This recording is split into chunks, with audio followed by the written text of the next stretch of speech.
Oke. Mari kita membuka Alkitab kita dari Efesus pasal yang ke-6. Efesus pasal yang ke-6, kita melanjutkan eksposisi dari kitab Efesus. Kita sudah memasuki bagian-bagian terakhir, ayat-ayat yang terakhir dari kitab Efesus. Ya, dan doakan mungkin berapa minggu lagi, 1-2 minggu lagi akan mulai tema yang baru. Sudah silakan kasih masukan, mau bahas buku apa atau tema apa. Mungkin break dari eksposisi kitab, tetapi kita mungkin bisa pikirkan tema khusus yang kita akan bahas. Ya, sudah boleh kasih masukan ke saya, ya, melalui pengurus bisa juga tema apa yang sudah rasa perlu bagi kita, bagi gereja kita, bagi saudara, untuk kita boleh pikirkan, bahas bersama-sama di dalam kebaktian minggu. Ya. Efesus 6 ayat 18 sampai 20. Saya bacakan bagi saudara sekalian. Dalam segala doa dan permohonan, berdoalah setiap waktu di dalam roh dan berjaga-jagalah di dalam doamu itu dengan permohonan yang tak putus-putusnya untuk segala orang kudus. Juga untuk aku, supaya kepadaku, jika aku membuka mulutku, dikaruniakan perkataan yang benar, agar dengan keberanian aku memberitakan rahasia Injil yang kulayani sebagai utusan yang dipenjarakan. Berdoalah supaya dengan keberanian aku menyatakannya sebagaimana seharusnya aku berbicara. Ayat 18 dimulai dengan itu ya, agak sedikit strukturnya agak berbeda dengan Inggris. Inggrisnya mulai dengan praying at all times in the spirit. Kita akan khususnya membahas akan tema itu. Berdoa, itu masuk kalimat kedua ya, berdoa setiap waktu di dalam roh. Ya. Oke, mari kita berdoa sekali lagi. Mohon pimpinan Tuhan.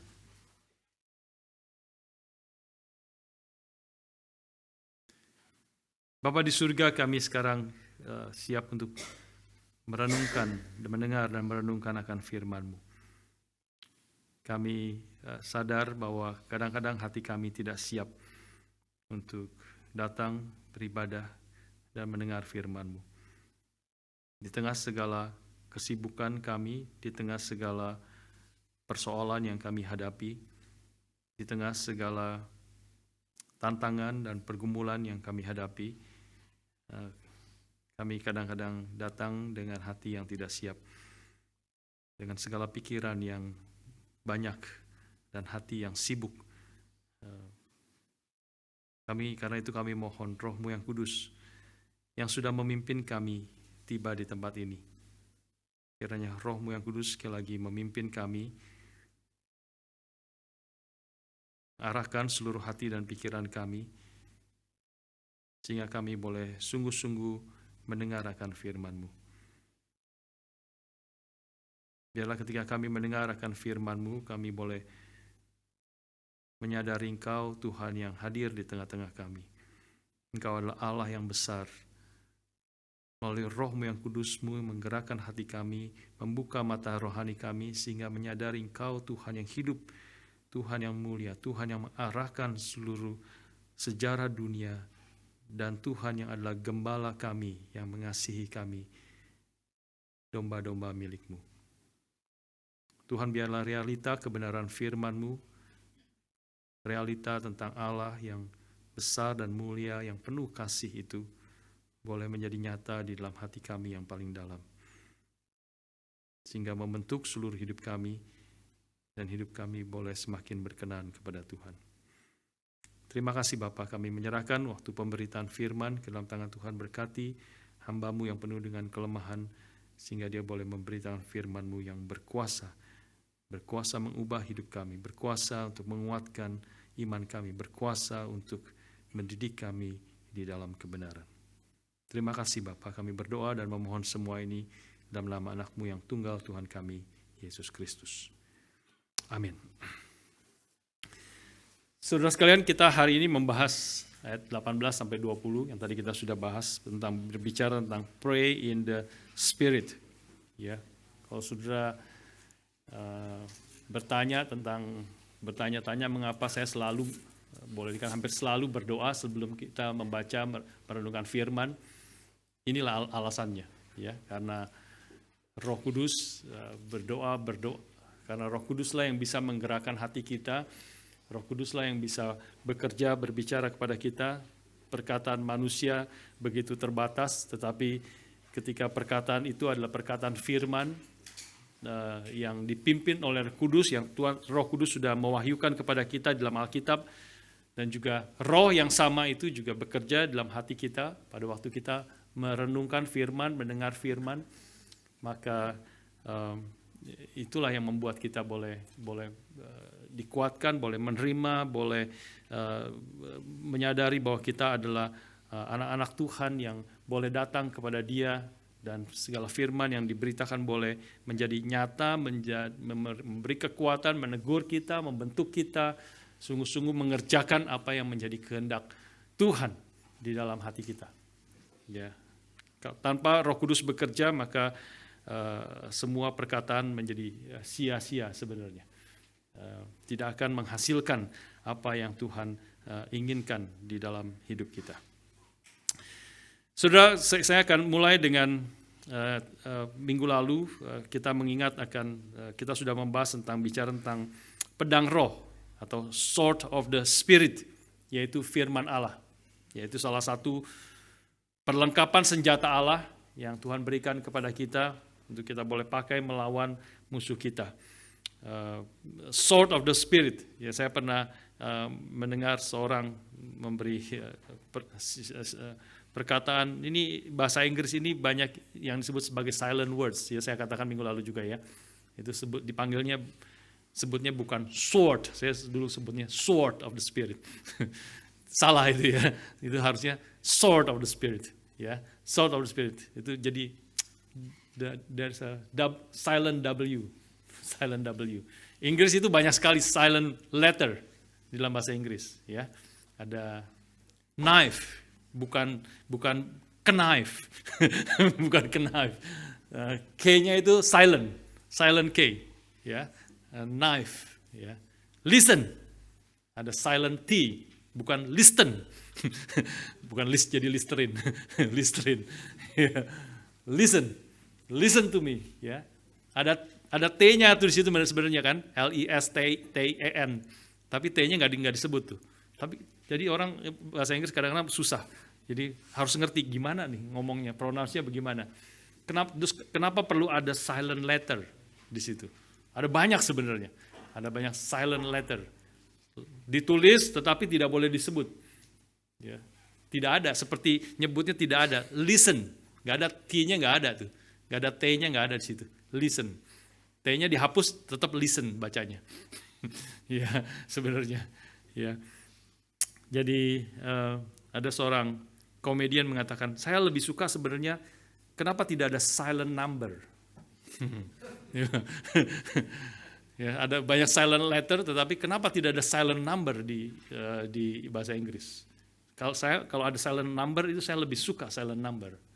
Kalau saya hutang kepada kamu 70. T-nya itu silent. Jadi saya bayarnya 7 aja bayarnya. Karena T-nya hilang. Ya.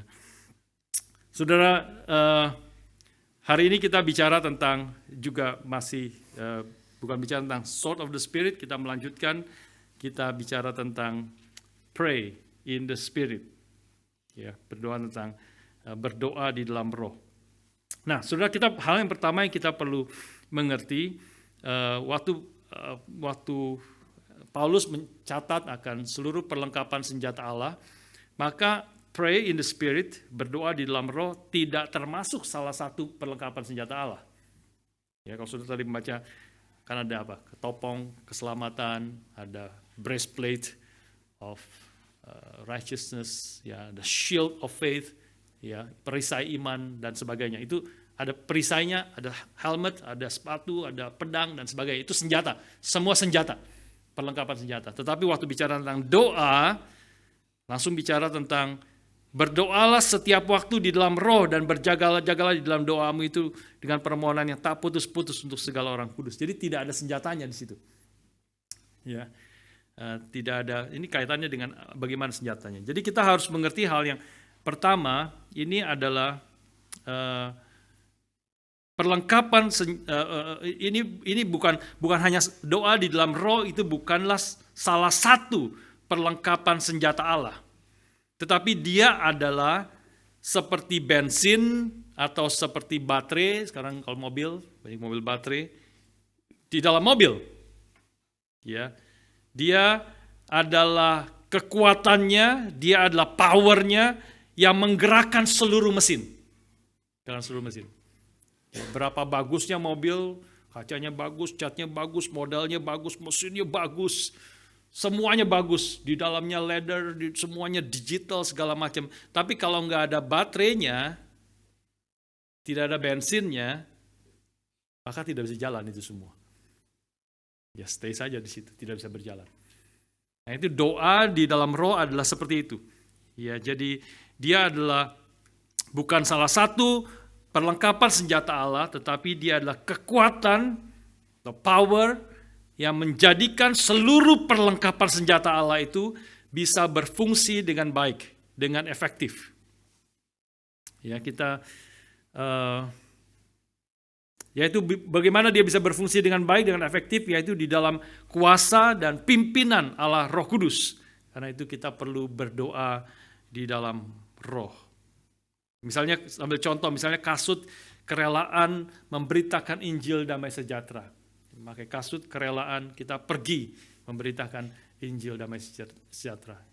Memberitakan firman Tuhan, Injil Yesus Kristus. Itu ya, harapannya tujuannya adalah menegaskan orang, menyatakan dosa manusia dan kemudian membuat orang bertobat, membawa orang kemudian percaya kepada Kristus sehingga boleh diselamatkan dan mengalami damai sejahtera dari Tuhan. Itu tidak akan berfungsi, tidak akan terjadi kalau Roh Kudus tidak bekerja di dalam seluruh prosesnya itu. Proses berjalan, proses digerakkan, proses memberitakan Injil, proses di dalam seluruh prosesnya itu. Hanya Roh Kudus, ketika Roh Kudus bekerja, maka pemberitaan Injil itu bisa berhasil. Ya, berhasil belum tentu dia bertobat. Kalau dia bertobat pasti karena pekerjaan Roh Kudus, bisa juga dia di-convince akan dosanya paling sedikit. Tetapi kalau kemudian membuat orang itu bertobat dan percaya, membuat dia kemudian lahir baru, itu adalah semata-mata pekerjaan Roh Kudus. Karena itu tidak mungkin dan tidak boleh orang Kristen memberitakan Injil tanpa bersandar, tanpa berdoa, tanpa bergantung kepada kuasa daripada Roh Kudus. Ya. Kita sekarang melihat dari hidup Kristus itu sendiri. Ya, kita melihat contoh hidup Kristus sendiri, bagaimana dia bukan hanya memakai pedang roh yang kita sudah pernah bahas. Ya, waktu membahas pedang roh, kita membahas bagaimana Kristus minggu lalu memakai firman Tuhan, ada tertulis, ada tertulis, ada tertulis. 3 kali dia memakai pedang roh, yaitu firman Allah, untuk melawan pencobaan daripada si setan. Tapi Lukas pasal 4 ayat 1 misalnya memulai, sebelum pencobaan itu, ayat-ayat selanjutnya bicara tentang pencobaan Kristus, maka dikatakan Lukas pasal 4 ayat yang pertama, Yesus yang penuh dengan Roh Kudus kembali dari sungai Yordan, lalu dibawa oleh Roh Kudus ke padang gurun. Jadi dia pun dipimpin oleh Roh Kudus, dia pun dipenuhi oleh Roh Kudus. Sehingga dia bisa berhasil sebenarnya ketika memakai pedang roh itu, melawan pencobaan daripada si setan. Kristus penuh dengan Roh Kudus. Dia dipimpin oleh Roh Kudus ketika dia menghadapi pencobaan daripada si setan. Saudara sekalian, jika Kristus menghadapi peperangan rohani dengan pedang roh dan juga di dalam doa di dalam Roh Kudus, ya, pray in the Spirit with the sword of the Spirit, maka kita pasti tidak berani menghadapi peperangan rohani ini dengan kekuatan kita sendiri, tanpa firman Tuhan dan tanpa kekuatan daripada Roh Kudus, tanpa bersandar kepada Dia. Nah, saudara sekalian, karena itu kita mau pikirkan bersama-sama hari ini apa artinya pray in the Spirit. Ya, berdoa di dalam roh. berdoalah dalam segala doa dan permohonan berdoalah setiap waktu di dalam roh. Ya. Yang kita perlu mengerti ini adalah bukan suatu pengalaman mistik, apalagi waktu bicara tentang berdoa di dalam roh. Berarti apa? Sudah pikirannya ada orang-orang memikirkan berdoa di dalam roh berarti seperti di obses oleh roh gitu ya, dan mulai tidak sadar dan sebagainya. Tidak, saudara sekalian, ini bukan suatu pengalaman mistik, tetapi doa di dalam roh artinya doa yang digerakkan dan dipimpin oleh Roh Kudus. Doa yang digerakkan dan dipimpin oleh Roh Kudus. Salah satu arti bagaimana kita digerakkan dan dipimpin oleh Roh Kudus adalah kita menyadari kita berdoa sebagai anak-anak Allah. Karena Roh Kuduslah yang bekerja dalam hati kita yang membuat kita boleh memanggil Allah sebagai ya Aba, ya Bapa. Itu dikatakan Roma 8 ayat 14-16. Mari kita baca bersama-sama. Roma 8, 14-16 ada di layar, sudah diberikan kepada kita. Semua orang yang dipimpin Roh Allah bersama-sama adalah anak Allah. Sebab kamu tidak menerima roh perbudakan yang membuat kamu menjadi takut lagi, tapi kamu telah menerima roh yang menjadikan kamu anak Allah. Oleh roh itu kita berseru, ya Aba, ya Bapa. Roh itu bersaksi bersama-sama dengan roh kita bahwa kita adalah anak-anak Allah. Saya percaya ini adalah kunci. Waktu waktu Paulus berbicara dalam kitab Efesus, berdoa di dalam roh, ini berarti adalah Roh Kudus yang bekerja di dalam hidup kita, yang telah Tuhan berikan dalam hati kita, yang olehnya kita boleh berseru, ya Aba, ya Bapa. Di dalam bagian yang lain Paulus mengatakan tidak ada orang yang dapat berseru Kristus adalah Tuhan tanpa Roh Kudus bekerja di dalam hatinya. Kita memanggil Kristus ya Tuhan, juru selamat kita, dan kita memanggil melalui Yesus Kristus, kita memanggil Allah Bapa kita, ya Aba, ya Bapa. Terus boleh dimunculkan ayat ini. Ya, melalui rohnya yang kudus, hanya melalui rohnya yang kudus, itu kita boleh berseru kepada Allah, memanggil dia sebagai ya Aba, ya Bapa. Dan roh itu bersaksi bersama-sama dengan roh kita bahwa kita adalah anak-anak Allah. Roh Kudus bekerja dan menegaskan, memberi kesaksian, memberikan keyakinan ke dalam hati kita, kepastian bahwa kita adalah anak-anak Allah. Nah, saya percaya kita waktu Paulus berbicara tentang berdoa di dalam roh, ini adalah kuncinya. Kita berdoa sebagai anak-anak Allah. Karena ada Roh Kudus bekerja, kita memanggil dia sebagai ya Bapa, ya Aba. Ini adalah cara atau mindset utama yang harus ada di dalam benak kita pada waktu kita berdoa. Ya, itulah perkataan pertama waktu Tuhan Yesus mengajarkan kepada murid-muridnya, dia mengatakan kalimat pertama yang kau katakan adalah Bapa kami yang di surga. Menyadari fungsi inilah Roh Kudus yang bekerja, yang membuat kita bisa memanggil Allah kita sebagai Bapa kami yang di surga. Ya Allah, ya Bapa. Saudara, ketika kita melihat dan mengerti ini akan menolong kita, saya percaya ini menolong kita untuk melihat doa bukan sebagai tugas atau beban yang berat. Ya, kita orang Kristen sering kali bergumul tentang doa, termasuk saya bergumul di dalam doa-doa kita. Tetapi saya rasa yang sangat menolong adalah ketika kita mengerti bahwa kita adalah anak-anak Allah. Ini waktu kita menyadari kita sebagai anak-anak Allah, kita melihat doa bukan hanya sebagai apa yang Tuhan inginkan, tanggung jawab kita, ya, tetapi juga adalah lebih utama sebagai satu privilege yang besar, sebagai anak-anak dari Raja yang sangat berkuasa. Kita adalah anak-anak dari Raja yang paling bijaksana. Kita adalah anak-anak dari Raja yang sangat mengasihi kita. Dia berdaulat, berkuasa, paling berbijaksana, dan dia adalah Allah, Bapa kita yang mengasihi kita.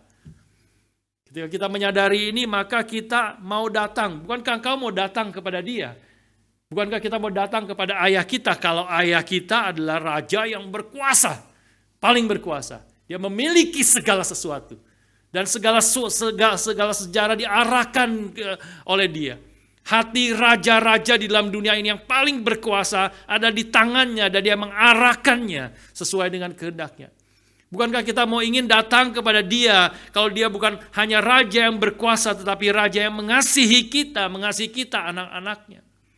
Dan dia paling berbijaksana, kita mau datang kepada dia dalam segala keadaan, segala situasi, segala pergumulan, segala kebutuhan, dan ingin mungkin bercakap-cakap untuk mengerti, mengenal isi hatinya. Bergumul dengan dia seperti anak-anak yang ingin menceritakan apa saja kepada orang tua, ayah, ibunya yang dekat dengan dia. Ya, dia tahu mengasihi. Ya, kita semua memiliki ayah ibu yang pasti tidak sempurna, tapi kita mau datang karena kita tahu dia mengasihi kita, dia to some extent, apalagi anak-anak kecil, itu dia tahu semua yang dia perlukan berasal dari ayahnya, dari ibunya, ayahnya memelihara dia dan sebagainya. Jadi dia akan datang kepada orang tuanya untuk bicara apa saja tentang keadaan susah, keadaan senang, pergumulannya. Dia bukan hanya datang kepada orang tuanya ketika dia butuh sesuatu. Bukan hanya itu. Kalau anak-anak yang datang kepada orang tuanya kalau dia butuh sesuatu, waduh, itu kasihan sekali orang tuanya dan juga anaknya sendiri sebenarnya. Karena dia tidak mengerti. Orang tuanya lebih ingin selain ingin memberikan semua yang dia butuhkan, tetapi juga ingin spend time together, ingin bicara, ingin ngobrol, ingin bersekutu, ingin ketawa bersama, ingin menceritakan pikirannya, hatinya, kerinduannya, pergumulannya, dan sebagainya. Orang tua yang baik saya rasa menginginkan akan hal itu. Kamis kemarin saya sempat jalan-jalan dengan anak-anak, dengan istri, dengan anak-anak. Hari Kamis kemarin sudah tidak lama sekali tidak jalan-jalan di kota Melbourne, city tour. Hari Kamis, ya kan, karena free kan, public transport free ini menjadi dorongan. Aduh, nggak pernah pergi jalan-jalan sudah lama sekali, ya. Dan belum pernah lihat 15 billion metro tunnel. Sudah ada, bagus katanya segala. Kapan lagi lihat, ini kesempatan lah libur, cari waktu pergi jalan-jalan. Jadi kita orang Melbourne city tour, jalan-jalan. Tadinya rencana mau pakai V-Line mumpung lagi free. Ya, V-Line. Pikir-pikir saya 20 tahun di kota Melbourne belum pernah pakai V-Line. belum pernah pakai V-Line. Belum pernah jalan-jalan di Metro Tunnel dan sebagainya. Ya, ada stasiun yang baru yang dibangun, ya saya baca 15 miliar dolar. Ya, 15 billion dollar itu adalah 15 juta dolar. 15.000 juta dolar. Ya, 15,000 million. Ya, itulah 15 billion. Ya, 15.000 juta dolar. Kita beli gereja cuma 2 juta, ini 15.000. Ya, ini jadi worth to see lah, ya, untuk kita jalan-jalan melihat ya kemana, Town Hall, State Library, ke Parkville dari Melbourne Uni. Wah, enak sekali Parkville. Keluar langsung Melbourne Uni di situ. Di depan, ya. Ya, ini waktu yang saya percaya, saya juga dengan istri saya, dengan Bu Lucy juga senang ada waktu, kesempatan, dan anak-anak mereka pasti senang, bukan hanya mereka senang dibayarin kita makan beberapa restoran yang baik.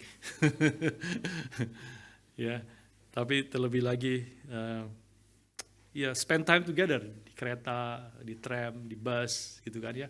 Nggak nyetir, jadi bisa ngobrol macam-macam, ya, ngobrol tentang studi, tentang pekerjaan, ngobrol tentang pelayanan, ngobrol tentang cowok, ya. Nah, itu tema yang sering dibicarakan sekarang. Ya, waktunya gimana dan sebagainya, ya, bicara apa saja bicara tentang apa saja, tentang pergumulan mereka juga dan sebagainya. Ya. Saudara, ketika kita datang kepada Allah kita sebagai Bapa kita yang di surga, inilah berdoa di dalam roh. Kita datang, Roh Kudus bekerja menggerakkan hati kita. Kita boleh berseru, I come to you, Father. Kita mengenal Dia sebagai Bapa yang mengasihi kita. Bapa yang besar, berdaulat, sekaligus Bapa yang mengasihi kita. Ini akan memberi kekuatan kepada kita di tengah-tengah segala pergumulan dan kesulitan.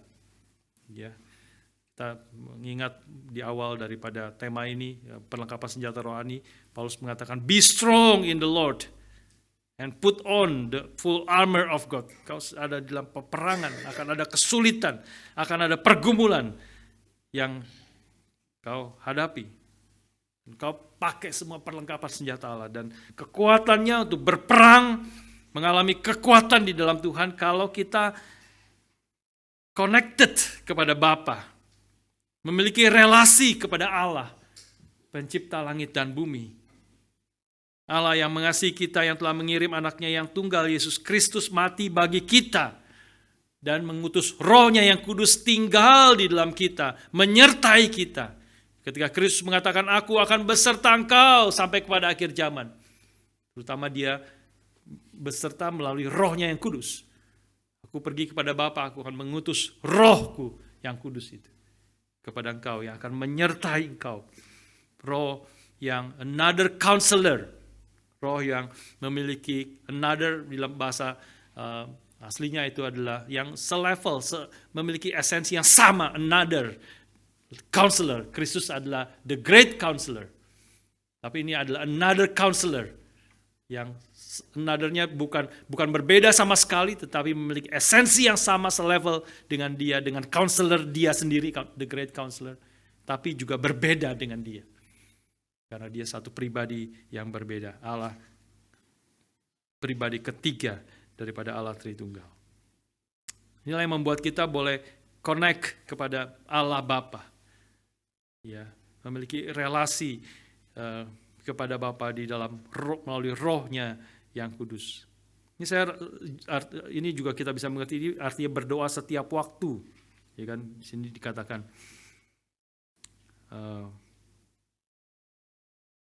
juga Bapa, dalam segala doa dan permohonan berdoalah setiap waktu di dalam roh. Ya, artinya berdoa setiap waktu, bukan kita tidak melakukan apa-apa lagi yang lain dan berdoa terus berdoa setiap waktu. Ya, tentu bukan itu artinya. Di dalam bahasa Inggrisnya mengatakan pray in all occasion. Di dalam setiap situasi, setiap keadaan. Artinya kita memiliki koneksi, memiliki relasi yang hidup dengan Bapa kita yang di surga. Di dalam setiap keadaan kita berdoa. Di dalam segala keadaan kita tahu Tuhan yang hadir, Tuhan, dan kita sadar Tuhan yang pimpin. Roh Kudus ada di tengah-tengah kita.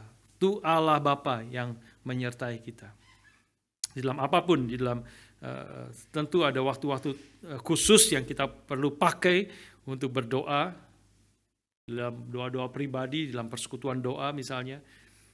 Tetapi juga di dalam sehari-hari. Ketika engkau nyetir, ketika engkau berbicara kepada orang, ketika engkau sedang, ada temanmu, saudaramu sedang sharing kesulitan, pergumulan, itu sering kali saya berdoa, ada orang-orang cerita datang tentang pergumulan, kesulitannya. Sudah tahu pasti ini susah sekali. Ya, biasanya kalau sudah datang kepada pendeta cerita pasti sudah susah. Pasti persoalannya sudah tidak mudah. Dan selalu berdoa juga di dalam hati. Waktu sambil mendengar, sambil berdoa. Tuhan pimpin, Roh Kudus yang pimpin, memberi hikmat, apa yang harus saya katakan, apa yang harus, apakah perlu keras, apakah perlu menegur dia dalam kesalahan dosanya, ataukah justru perlu menghibur, perlu mengerti, perlu menangis bersama-sama dengan dia misalnya. Saudara sekalian,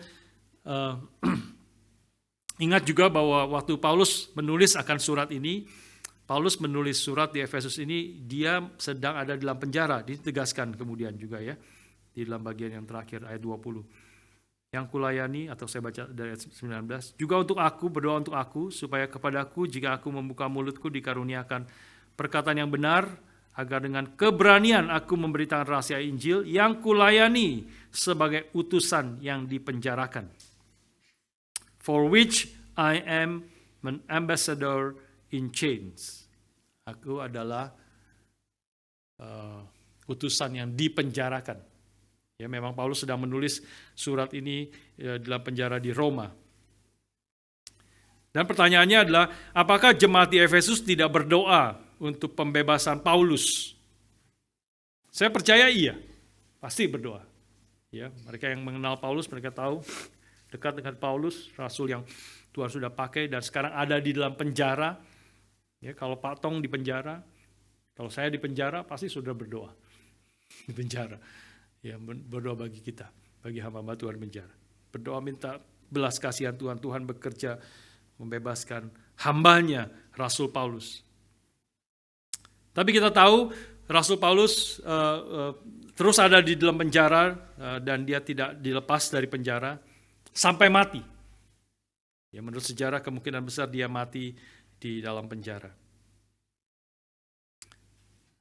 Tapi ini memberi kekuatan kepada jemaat Efesus dan juga kepada Paulus sendiri ketika dia berdoa di dalam roh, menyadari Tuhan yang berdaulat, Tuhan yang bekerja di tengah segala kesulitan dan pergumulan, penderitaan yang dialami.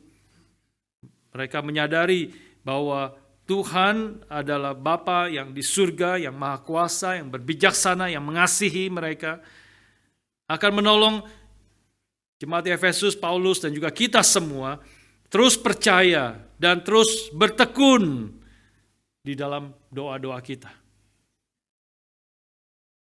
Menyadari bahwa apa yang Tuhan rencanakan, kehendaknya yang berdaulat itu adalah baik dan benar.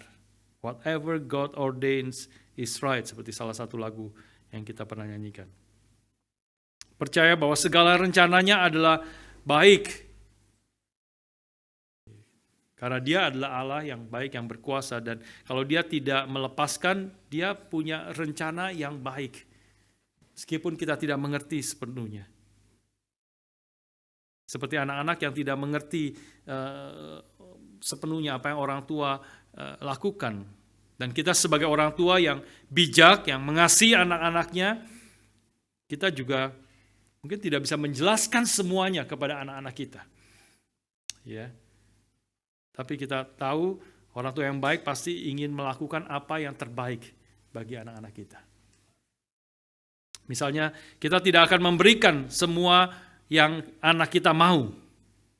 Orang tua yang bijaksana, orang tua yang benar, orang tua yang mengasihi dengan benar anak-anaknya, dia tidak akan memberikan semua yang anaknya mau. Ya, kita tahu, kita sadar itu. Kita akan, orang tua yang bijaksana, yang mengasihi anak-anaknya akan ambil boneka favorit daripada anaknya. Kalau kita tahu, dari pabrik sudah katakan, anak boneka ini boneka yang mengalami ada toxic material di dalamnya. Ada recall dari pabrik. Harus diambil. Ya. Tapi ini sudah 2 minggu anak ini beli dan dia sudah sangat senang sekali, sudah sangat sayang. Dia tidur dengan boneka ini, selalu tidur di sampingnya. Tapi orang tua yang bijaksana, orang tua yang baik, dia akan ambil boneka itu. Meskipun anaknya harus menangis, meskipun anaknya akan meraung-raung, orang tua yang baik dan benar, bijaksana, orang tua yang mengasihi anaknya, dia akan ambil boneka itu, akan kembalikan ke pabrik atau buang ke tempat sampah. Saya pikir anak kita pikir anak kita lebih bodoh, tidak mengerti. Kita yang sebagai orang tua jauh lebih mengerti. Tapi dibandingkan hikmat kita dengan hikmat Tuhan, kita jauh lebih bodoh daripada anak-anak kita. Jarak hikmat anak kita dengan kita dibandingkan jarak hikmat kita dengan hikmatnya Tuhan, itu seperti langit dengan bumi. Kita jauh lebih tidak mengerti, banyak hal kita tidak mengerti. Tuhan adalah Tuhan yang berdaulat, Tuhan yang besar, Tuhan yang mengasihi kita. Kalau kita tahu dan percaya dan memiliki koneksi dengan Allah sebagai Bapa kita yang di surga yang seperti demikian, kita akan beri kekuatan percaya meskipun kita tidak mengerti. Seperti anak-anak itu, meskipun dia tidak mengerti, Tuhan akan biarkan kita mengalami kesusahan, pergumulan. Karena dia punya rencana yang baik bagi kita. Karena dia selalu punya rencana yang baik. Ada seorang di dalam devotion mengatakan, Tuhan itu lebih peduli untuk kita menjadi semakin serupa dengan Kristus daripada kenyamanan kita. Tuhan lebih peduli kita dibentuk, kita menjadi semakin serupa dengan Kristus, mengalami segala hal rencana Tuhan yang terbaik bagi anak-anaknya. Dia lebih peduli kita menjadi lebih serupa dengan Kristus daripada kenyamanan kita. Dia biarkan kita susah, bergumul, goncang hidup kita. Karena dia sedang menginginkan kita, membentuk kita menjadi semakin serupa dengan anaknya. Mengalami sukacita yang terindah, terbesar, menjadi semakin mulia seperti Tuhan kita, Yesus Kristus. Dulu ada film animasi tentang Joseph, the King of Dreams. Ya, ini dulu pernah saya kutip. Sudah lama pernah sudah ada film animasi King of Dreams, Joseph the King of Dreams. Ceritakan si Yusuf itu di penjara, dalam salah satu adegannya dia ada di penjara karena ketaatan dia, bukan karena dosanya, karena dia tidak mau tidur dengan istri Potifar, dia hidupnya benar, Tuhan menyertai dia, tetapi dia ada di dalam penjara. Dan digambarkan sangat indah di dalam penjara itu, digambarkan sangat lama menurut Alkitab, antara 7 tahun atau 13 tahun dia ada dalam penjara. Kita ngomong gampang 7 tahun, 13 tahun. Tapi kalau kita ada di dalam penjara, kalau ada orang yang kita kenal ada di dalam penjara, bukan karena dosanya, bukan karena kesalahannya, tapi justru karena ketaatannya kepada Tuhan. 7 tahun waktu yang lama, apalagi 13 tahun. Ya, digambarkan dia mulai di dalam penjara, dia mulai menanam satu biji pohon. Dan pohon itu mulai bertunas, besoknya bertunas, mulai bertunas kecil. Dia terus siram, dia terus rawat. Sampai pohon yang kecil itu jadi pohon yang besar sekali. Kita tahu perlu bertahun-tahun untuk menjadi dari biji menjadi satu pohon yang besar. Dia terus di dalam penjara, tidak tahu, bertahun-tahun, seminggu lepas seminggu, sebulan lepas sebulan, setahun lepas tahun, tidak ada kabar berita, tidak ada sepertinya jalan keluar bagi dia. Dan di situ dia menyanyikan pujian, You know better than I. You know better than I. You know the way. I've let go the need to know why, 'cause you know better than I. Kau mengetahui lebih baik, engkau lebih tahu segala sesuatu daripada saya. Kau mengetahui segala sesuatu lebih dari apa yang saya mengerti. Engkau tahu jalannya. Karena itu saya memutuskan tidak perlu tanya, tidak perlu tahu mengapa engkau membiarkan aku mengalami ini. Mengapa engkau membiarkan aku di penjara selama bertahun-tahun. Mungkin tidak ada jawaban. Mungkin tidak akan mengerti, bagaimanapun tidak mengerti. Nanti dia sudah lewat, baru dia tahu. Tapi saat itu dia tidak tahu. Mengapa aku ada di dalam penjara menderita seperti ini? Karena aku taat Justru karena aku tidak melanggar perintah Tuhan. Justru karena aku mau melakukan apa yang Tuhan kehendaki. Justru aku mau hidup kudus di hadapan Tuhan. Maka aku di dalam penjara seperti ini. Aku tidak tahu, tidak mengerti. Tapi aku berhenti bertanya. I've let go the need to know why. Aku tidak perlu tahu kenapa. Karena aku tahu, Kau Bapa di surga, Kau tahu apa yang benar, Kau tahu yang paling berbijaksana, aku akan terus percaya kepadamu. Nah, itu adalah Roh Kudus yang bekerja di dalam hati anak-anaknya, menuntun kita, untuk kita boleh bersandar terus kepada Tuhan. Di tengah segala kesulitan pergumulan kita boleh ada kekuatan karena Tuhan yang menyertai, memimpin akan anak-anaknya. Saudara sekalian, aspek yang lain daripada doa di dalam roh ini, dalam ayat-ayat ini, Paulus menegaskan kita perlu berjaga-jaga, keep alert. Ya. Dalam sekolah doa permohonan, berdoalah setiap waktu di dalam roh dan berjaga-jagalah atau keep alert di dalam doamu itu dengan permohonan yang tak putus-putusnya untuk segala orang kudus. Keep alert, karena again kita ada di dalam peperangan rohani. 1 Petrus 5 ayat 7-8 mengingatkan kita akan poin ini. 1 Petrus 5 ayat 7-8. Mari kita baca bersama-sama sekali lagi 2 ayat ini. Serahkanlah segala kekhawatiranmu kepadanya sebab ia yang memelihara kamu. Sadarlah dan berjaga-jagalah, lawan musuh iblis berjalan keliling sama seperti singa yang mengaum-ngaum dan mencari orang yang dapat ditelannya. Ya, kita dalam ayat 7 bicara tentang doa, serahkan kepada khawatir kita, kepada Allah yang mengasihi, memelihara kita. Because He cares for you. Dan sadarlah, be sober-minded, be watchful, keep alert. Your adversary, the devil, prowls like a roaring lion, seeking someone to devour. Ya. Saudara sekalian, kita sedang ada dalam peperangan rohani, karena itu kita jangan tertidur secara rohani. Kita harus senantiasa berjaga-jaga. Ya, keep alert. Kita sekali lagi makanya perlunya kita memiliki kesadaran ini. Ya, kita perlu berdoa di dalam roh karena kita ada di dalam peperangan rohani. Dan juga kita diingatkan kita berdoa untuk segala orang kudus, ya, yang tak putus-putusnya untuk segala orang kudus.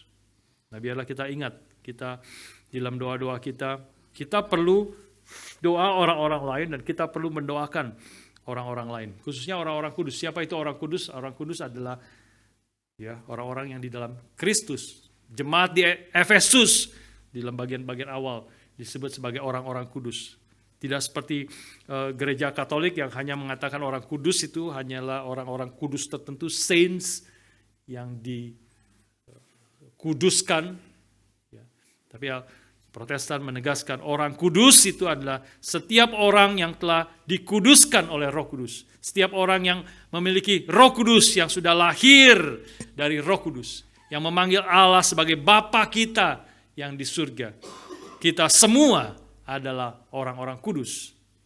Dan di sini diperintahkan Paulus mengingatkan kita berdoalah untuk semua orang kudus, bukan hanya kepada yang disebut sebagai hamba-hamba Tuhan, para misionaris, mereka adalah orang-orang kudus, tapi bukan hanya mereka orang-orang kudus, tapi setiap orang yang telah dikuduskan oleh Roh Kudus, setiap orang yang sudah lahir baru, setiap orang yang sudah percaya dalam Kristus yang boleh berseru dari hati kita, Kristus adalah Tuhan.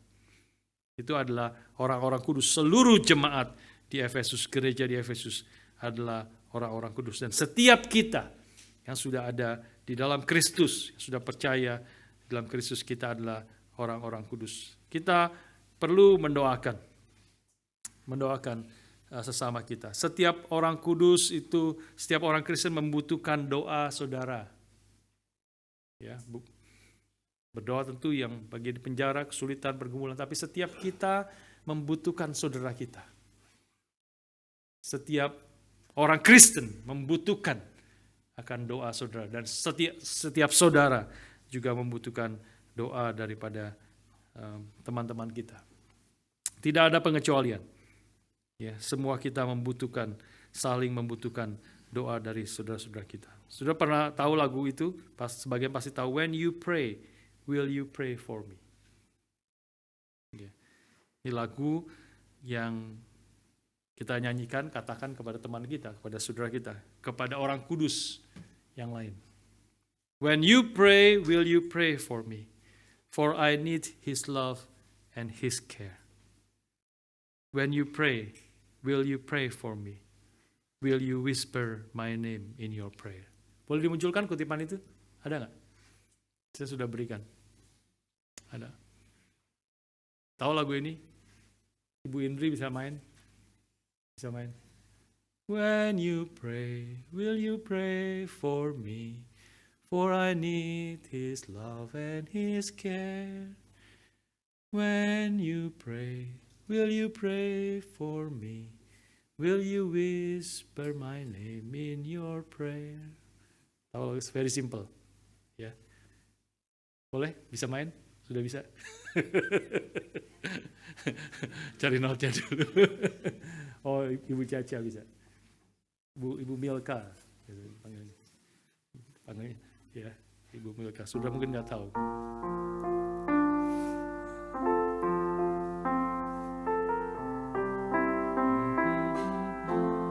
Sama-sama. When you pray, will you pray for me? For I need His love and His care. When you pray, will you pray for me? Will you whisper my name in your prayer? Ini refnya memang ya, hanya refnya saja. Lupa depannya, lupa. Mau nyanyi lagi? Sekarang nyanyinya katakan kepada teman saudara sebelah, kiri dan kanan. Atau suamimu, istrimu. Ya. Atau anakmu. Ya, atau siapa? Sesama orang kudus. When you pray, will you pray for me? Yeah. For I need His love and His care. Oke, kita nyanyikan 2 kali. Kita nyanyikan bersama-sama. Pertama ke kanan, kedua ke kiri.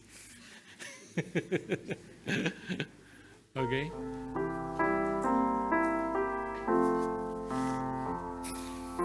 When you pray, will you pray for me?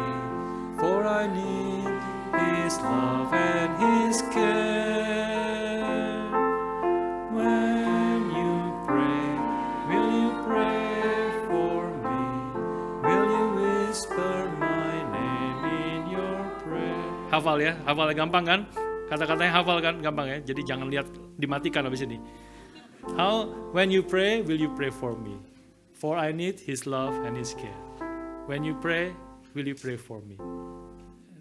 Will you whisper my name in your prayer? Gampang kan? Gampang kan? Ya, oke.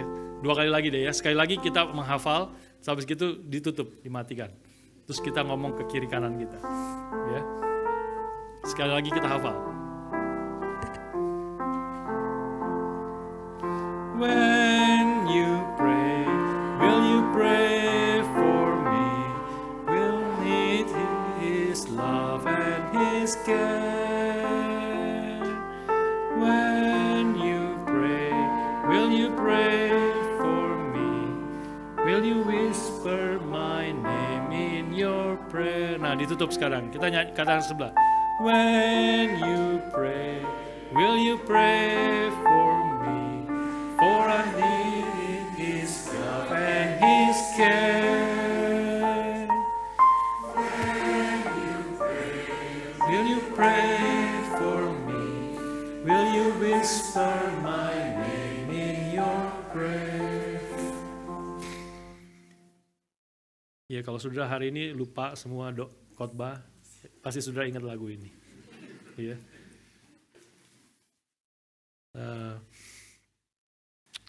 Inilah yang Paulus katakan, ya, kita berdoalah untuk segala orang kudus, dan dia kemudian masuk ke dalam dia sendiri memang. Dia Sudah bayangkan rasul yang terbesar. Ini Paulus boleh kan rasul terbesar. Ya, ada yang berdebat dengan Petrus atau Paulus. Saya banyak yang setuju Paulus adalah rasul terbesar. Dia menulis separuh daripada perjanjian baru itu dia yang tulis. Ya, dan banyak mempengaruhi rasul-rasul yang lain. Mengalami segala banyak macam anugerah Tuhan, pertolongan Tuhan. Mengalami banyak segala kesulitan, hampir mati berkali-kali. Mengalami berbagai banyak macam mukjizat, dan dia sekarang ada di dalam penjara. Dia katakan juga, berdoalah juga untuk aku, berdoalah untuk aku. Kalau Paulus minta jemaat Efesus berdoa bagi dia, bagaimana saudara tidak butuh berdoa, tidak butuh doa saudaramu. Ya. Kita membutuhkan doa saudara-saudara kita.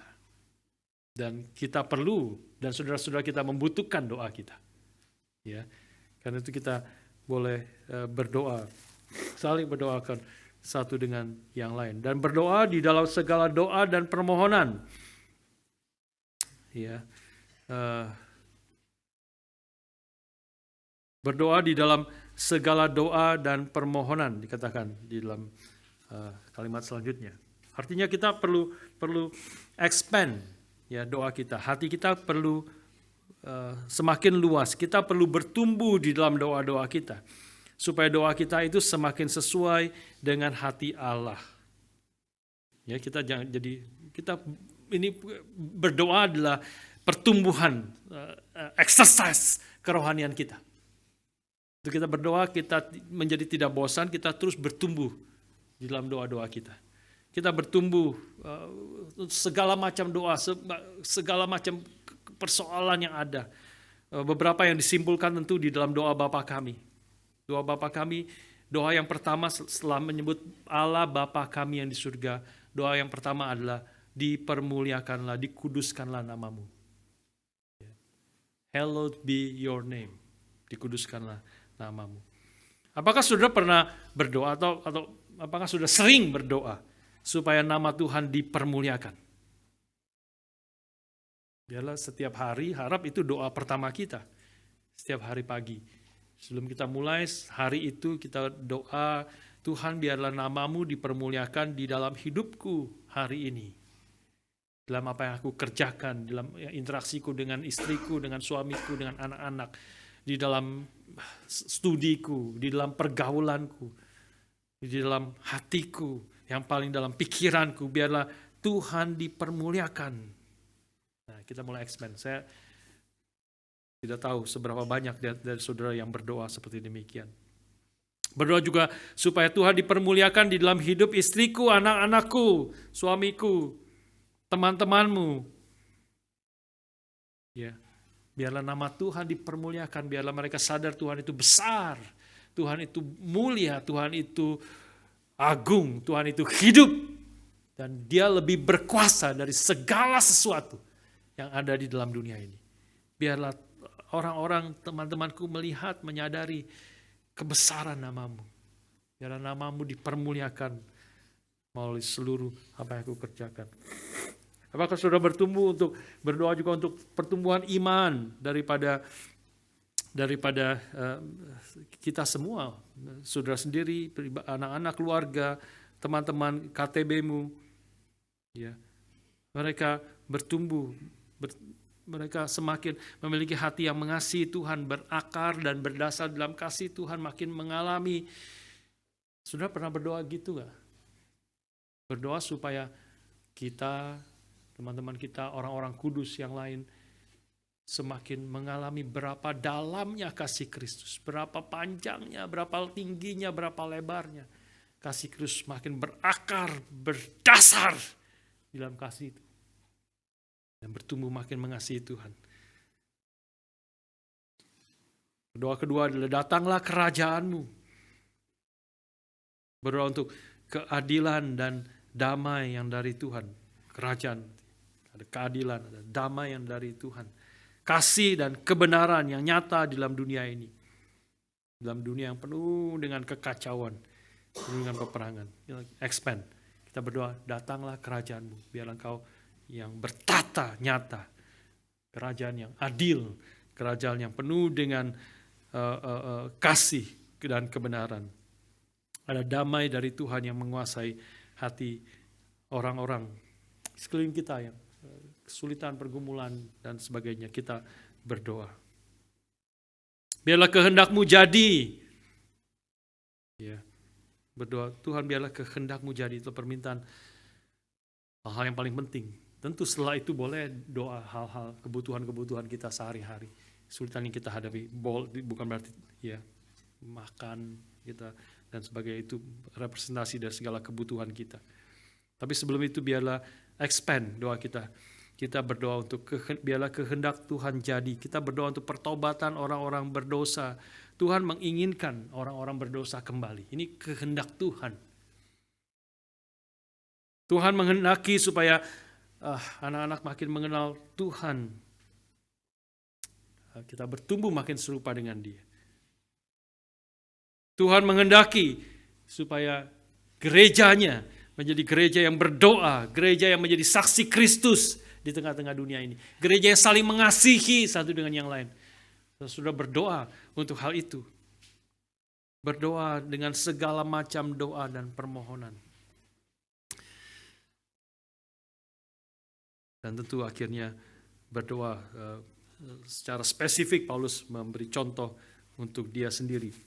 Dan khususnya dia berdoa bukan supaya dia dilepaskan, tetapi dia minta berdoa untuk keberanian, agar dengan keberanian aku memberitakan rahasia Injil. Diulang itu 2 kali sebenarnya. Ayat 20 juga diulang lagi. Berdoalah supaya dengan keberanian aku menyatakan Injil. Sebagaimana seharusnya aku berbicara. Kita berdoa untuk hamba-hamba Tuhan, berdoa untuk para misionaris, berdoa untuk pendeta Stephen Tong yang berkhotbah dan masih dalam masa tuanya berkhotbah kepada ribuan orang, puluhan ribu orang. Ya, tadi kita doakan bersama-sama. Nggak tahu sudah terbiasa, itu salah satu perintah Tuhan. Kita berdoa untuk orang-orang kudus, berdoa untuk kehendak Tuhan jadi, namanya dipermuliakan. Berdoa untuk Pak Tong dalam masa tuanya, dia berkhotbah ke 4 kota setiap hari. 4 kota tadi disebutkan. Di Purwokerto, Purworejo, Magelang, Banyu Biru. Dan sudah lupa semua tadi, udah disebut lupa pasti. Ke 4 kota di Jawa Tengah. Setiap hari pindah kota. Berapa jam nyetir.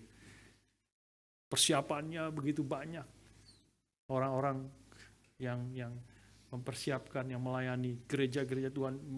Sudah bikin ribuan orang itu selalu patong di lapangan terbuka. Kalau hujan bagaimana? Ya, bawa orang nggak gampang, sangat tidak gampang. Tentu doa dan kita taat kepada firman Tuhan itu 2 hal yang tidak bisa dipisahkan. Doa sekali lagi bagian motor daripada seluruh perlengkapan senjata lah. Kita sendiri perlu pergi pakai perlengkapan senjata, perlu pergi memberitakan Injil. Kita perlu memakai akan pedang roh untuk melawan musuh. Tapi yang kita perlu juga berdoa. Dan semakin berdoa, semakin kita mentaati, semakin kita akan mendapat kekuatan dari Tuhan. Saudara sekalian, saya akan tutup dengan menyatakan kebenaran ini bahwa ini adalah peperangan yang tidak seperti peperangan yang terjadi sekarang di Middle East, yang tidak tahu siapa yang menang, tidak tahu siapa yang kalah, tidak pasti apa yang akan terjadi, bagaimana, bingung semuanya. Ya. Satu hari dibuka Selat Hormuz, besoknya ditutup lagi. Jadi kacau, luar biasa. Tapi peperangan yang kita hadapi ini adalah peperangan yang Tuhan panggil kita masuk ke dalam peperangan rohani. Ini adalah peperangan yang pasti dimenangkan oleh anak-anak Tuhan. Karena the battle belongs to the Lord. Karena peperangan atau pertempuran ini adalah milik daripada Tuhan. Tuhan yang akan memimpin kita. Tapi mengetahui bahwa perang ini pasti menang bukan berarti perang ini tidak real. Real. Ini perang yang sungguh-sungguh yang kita hadapi. Sudah mentaati Tuhan, hidup di dalam kehendak Tuhan, sudah tahu banyak. Peperangan itu very real di dalam hidup kita, di tengah-tengah dunia ini. Ya, dengan segala kesulitan dan sebagainya. Begitu banyak peperangan yang ada. Dan kita tahu juga musuh kita itu jauh lebih kuat dari kita sesungguhnya. Kita pasti menang bukan karena kitanya lebih kuat dari musuh kita. Faktanya adalah musuh kita jauh lebih kuat dari kita. Tetapi peperangan kita pasti menang karena Tuhan yang memimpin. Dan kita bersandar kepada Tuhan. Dan kita memakai perlengkapan senjata Allah yang telah diberikan kepada kita. Ini adalah sarana yang Tuhan akan pimpin, dia pasti menang, dia sudah menang di dalam cara yang sangat substansial di dalam kematian dan kebangkitannya. Dia sudah menang. Maut telah dikalahkan, dosa sudah dipatahkan, kepala si ular sudah diremukkan oleh Kristus. Dia sudah menang. It is accomplished. Dia sudah berkuasa atas segala langit dan bumi. Tetapi peperangan belum selesai. The battle is won, but the war is not over. Tapi karena dia sudah menang, kita pasti menang ketika kita bersandar kepada dia. Ketika kita memakai perlengkapan senjata yang Tuhan berikan. Ketika kita berdoa di dalam roh. Dan terlebih lagi terakhir, kita pasti menang karena kita memiliki Roh Kudus dan Yesus Kristus yang juga terus berdoa bagi kita. Bukan hanya kita yang berdoa, Roh Kudus yang menggerakkan kita, dan Roh Kudus itu berdoa bagi kita kepada Allah Bapa di surga. Roma pasal 8 menjelaskan kita Roh Kudus dan Kristus yang berdoa bagi kita. Pertama Roma 8, 2, 6, 27 kita akan tutup dengan dua ayat ini atau dua bagian ayat ini. Roma 8, 2, 6 dan 27. Mari kita baca bersama-sama. Demikian juga Roh membantu kita dalam kelemahan kita. Sebab kita tidak tahu bagaimana sebenarnya harus berdoa. Tapi Roh sendiri berdoa untuk kita kepada Allah dengan keluhan-keluhan yang tak terucapkan. Dan Allah yang menyelidiki hati nurani mengetahui maksud Roh itu, yaitu bahwa ia sesuai dengan kehendak Allah berdoa untuk orang-orang kudus. Ultimately, Roh itu berdoa untuk orang-orang kudus dan sesuai dengan kehendak Allah pasti didengar oleh doanya. Salah satu yang menarik yang dikatakan di situ, sebab kita tidak tahu bagaimana sebenarnya harus berdoa. Termasuk Paulus di situ. Kita kan termasuk dia di dalamnya. For we do not know what to pray as we ought. Dia tidak tahu. Tapi bersandar kepada Tuhan, dia tahu Roh Kudus yang berdoa bagi dia. Roh Kudus yang menggerakkan hatinya. Dan Roh Kudus pasti didengar oleh doanya. Karena Allah mengetahui maksud hati daripada Roh Kudus yang berdoa bagi orang-orang kudus sesuai dengan kehendak Allah. Kedua terakhir 34-37. Kristus juga berdoa bagi kita. 34-37. Mari kita baca sekali lagi bersama-sama. Kristus Yesus yang telah mati, bahkan lebih lagi yang telah bangkit, yang juga duduk di sebelah kanan Allah, yang malah menjadi pembela bagi kita. Siapakah yang akan memisahkan kita dari kasih Kristus? Penindasan atau kesesakan atau penganiayaan atau kelaparan atau ketelanjangan atau bahaya atau pedang? Seperti ada tertulis, oleh karena engkau kami ada dalam bahaya maut sepanjang hari. Kami telah dianggap sebagai domba-domba sembelihan. Tapi dalam semuanya itu kita lebih daripada orang-orang yang menang oleh Dia yang telah mengasihi kita. Baik, kembali sebelumnya. Ya. Indonesia tidak begitu jelas, ya. Dia menjadi pembela bagi kita. Inggrisnya itu lebih jelas, ya. Who is to condemn? Christ Jesus is the one who died, more than that, who was raised, who is at the right hand of God, who indeed is interceding for us. Itu terjemahan yang lebih tepat. Interceding. Dia menjadi pembela, artinya dia membela kita di hadapan Allah Bapa. Dia intercede. Dia berdoa bagi kita. Dia bagi kita. sehingga kita adalah segala kesulitan, pergumulan, aniaya, pedang, ketelanjangan, bahaya tidak akan ada yang memisahkan dari kita dari kasih Allah. Karena itu kita adalah lebih daripada orang-orang yang menang. Next. 36, 37. For your sake we are indeed killed. Siapa yang akan memisahkan kita? Apa? No, tidak ada. Yeah. In all these things, we are more than conquerors through Him who loved us. Kita lebih daripada orang-orang yang menang. Di dalam Dia yang mengasihi kita. Ada seorang yang memberikan ilustrasi. Apa artinya? Dia lebih dari orang-orang yang menang.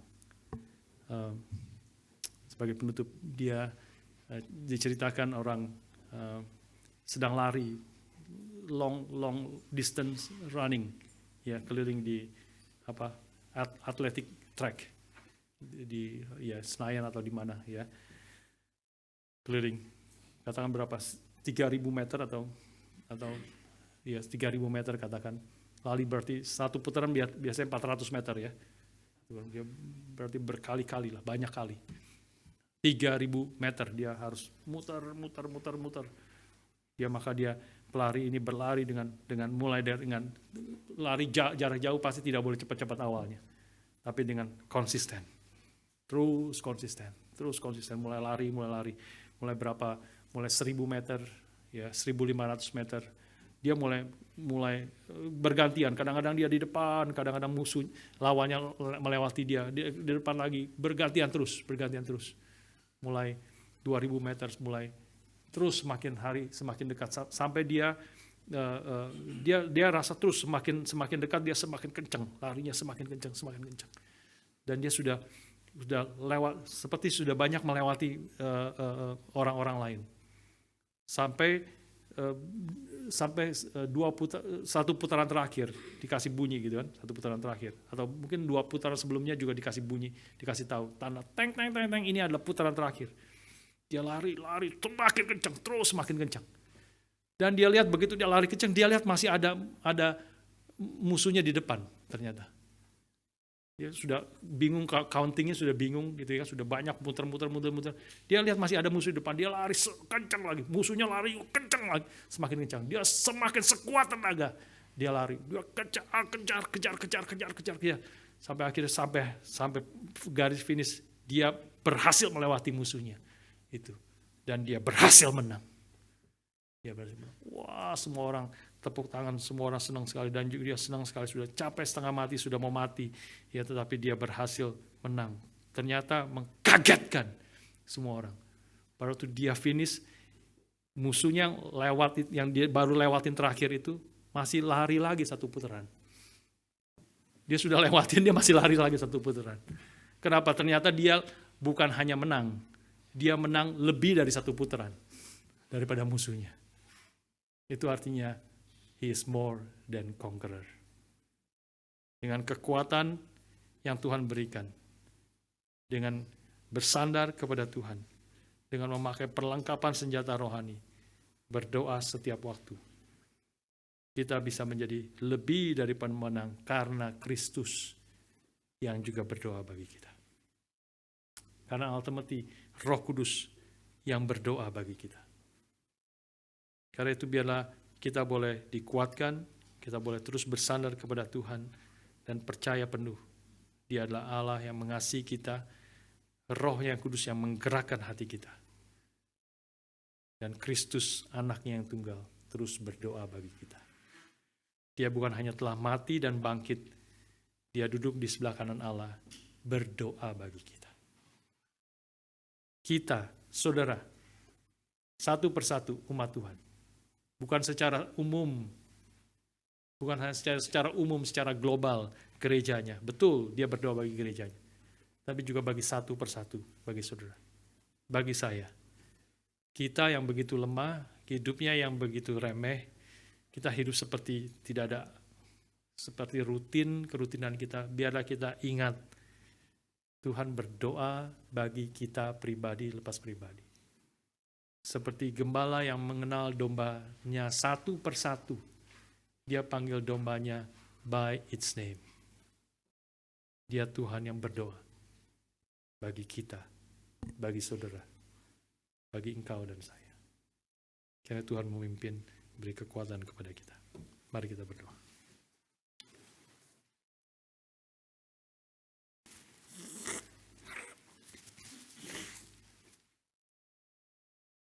Bapa, terima kasih. Bapa, terima kasih. Bapa di dalam surga, puji terima kasih. Mari berdiri bersama-sama. Bapa, terima kasih. Bapa, terima kasih.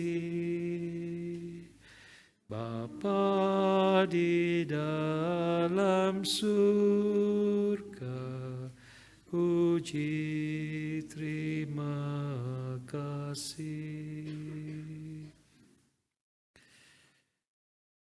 Bapa di surga, kami berterima kasih sekali lagi untuk firman-Mu yang boleh diberikan kepada kami. Perkataan Tuhan, Roh-Mu yang kudus yang boleh bekerja di dalam hati kami. Tuhan meteraikan semua firman yang boleh kami dengar di dalam hati kami yang paling dalam. Dan kiranya Roh Kudus-Mu yang terus memimpin kami, menolong kami menjadi umat-Mu yang berdoa. Umat-Mu yang memakai perlengkapan senjata Allah. Berperang dengan kekuatan yang dari Tuhan. Yang bersandar kepada Roh-Mu yang kudus. Pimpin dan berkati kami semua. Beri kepada kami iman, beri kepada kami hati yang bersandar kepada Tuhan. Beri kepada kami akan damai sejahtera dari Tuhan yang melampaui segala keadaan yang kami hadapi. Terima kasih Bapa, kami bersyukur dan berdoa dalam nama anak-Mu yang tunggal, Tuhan kami Yesus Kristus. Amin.